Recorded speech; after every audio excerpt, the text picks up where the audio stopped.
বছর পর দুর্বার সিনেমা দিয়ে বড় পর্দায় ফিরছেন অপু বিশ্বাস। এই সিনেমায় তার বিপরীতে আছেন ছোট পর্দার জনপ্রিয় নায়ক সজল।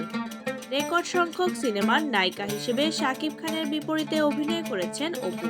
প্রচুর ব্যবসা সফল সিনেমা তিনি উপহার দিয়েছেন।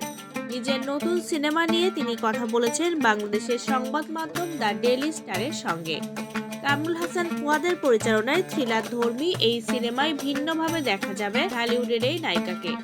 অপু বিশ্বাস বলেন, দুর্বার সিনেমায় দুর্বার গতিতেই দেখা যাবে আমাকে। ভিন্ন চরিত্র ও ভিন্ন গেটআপে দেখা যাবে। দর্শকেরা ভালো একটি সিনেমা দেখতে পারবেন। অনেক চমক থাকছে দর্শকদের জন্য।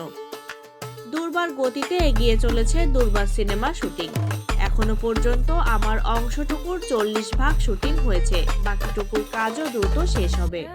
2 বছর পর নতুন সিনেমার জন্য ক্যামেরার সামনে দাঁড়ানোর বিষয়ে অপু বিশ্বাস বলেন, ঢাকায় সিনেমা আমার আতুর ঘর। সিনেমার জন্যই আমার এত পরিচিতি।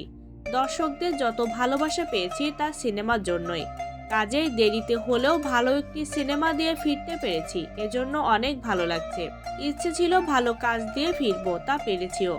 অনেক প্রস্তুতি নিয়ে শুটিং করছি। দর্শকদের ভালোবাসা আগে যেমন পেয়েছি, আশা করছি দুর্বার সিনেমা দিয়েও পাবো। শাকিব খান থেকে শুরু করে অনেক নায়কের বিপরীতে অভিনয় করেছেন অপু। এবার তার বিপরীতে আছেন সজল।